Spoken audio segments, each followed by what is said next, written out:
কেমন আছো তোমরা? আপনি সুমনের মা না? তো আন্টি কেমন আছেন আপনি? হ্যাঁ মা, আমি সুমনের মা। আচ্ছা মা, আমার সুমনে এখনো কলেজ থেকে আইতাছে না কে? সে খবর তো আর আমরা বলতে পারবো না। তো আপনি এখানে কি করছেন? আমি সুমনের লেখাপড়ার খরচ জোগানের লিগা এখন ভিক্ষা করতেছি। আগে তো মানুষের বাসায় কাজ করতাম, এখন শরীরের এই অবস্থা মা, কোমরের ব্যথায় পরের বাসায় কাজ করতে পারি না, তাই তো এই রাস্তায় নামছি। ও আচ্ছা, তার মানে আমাদের ক্লাসের টপারের মা একজন রাস্তার ভিখারি।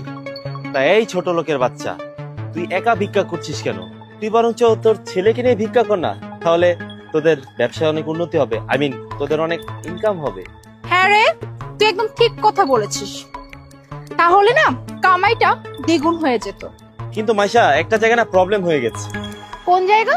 এই যে দেখ, সুমনের মা একজন রাস্তার ভিখারি, এই বিষয়টা কিন্তু আমরা জানতাম না। কিন্তু তুই একটা জিনিস ভেবে দেখেছিস, এই বিষয়টা যদি আমাদের কলেজে সবাই জানে, তাহলে আন্টির কতটুকু ইনকাম হবে? আর তাছাড়া সুমন তো আমাদের ক্লাসের টপার, তো সুমনের মা যদি রাস্তার ভিখারি হয়, ওর কি আর কলেজে মান সম্মান বলতে কিছু থাকবে? ওর তো মান সম্মান সব ধুলোয় মিশে যাবে। বাজান, এসব কি কইতেছো কো? তোমার কলেজের সবাই যদি জানে আমি সুমনের মা রাস্তায় ভিক্ষা করি, তাহলে আমার কোলার মান সম্মান কিছু থাকবো না বাবা। আন্টি, সুমনের সম্মান নষ্ট হোক এটাই তো আমরা চাই, তাই না? আর শুনেন, আমরা যদি আপনার ছবি বা ভিডিও করে যদি পোস্ট করি, কলেজে সবাই জানতে পারবে। তাতে করে কি হবে, সুমনের পাবলিসিটিটা একটু বেড়ে যাবে। আই আমি এক কাজ কর, তুই এক্ষুনি তোর ফোনটা বের কর, আন্টি খুব সুন্দর সুন্দর কিছু ছবি তোল আর ভিডিও কর। আর এই ছবি আর ভিডিও গুলো আমরা আমাদের কলেজে যে গ্রুপ আছে গ্রুপে পোস্ট করে দিব, কি বলিস?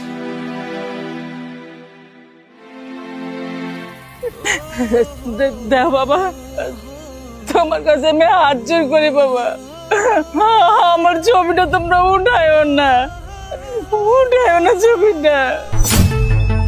যাক, আমার কাজ কমপ্লিট, এখন জাস্ট পোস্টটা দেওয়া বাকি। আবির, আমার তো ভেবে অবাক লাগতেছে, কালকে সকালটা কত বড় একটা ধামাকা হবে। আন্টির এই ছবি আর ভিডিও গুলো যখন গ্রুপে পোস্ট করা হবে, এই পুরো কলেজ স্টুডেন্ট গুলো যখন দেখবে,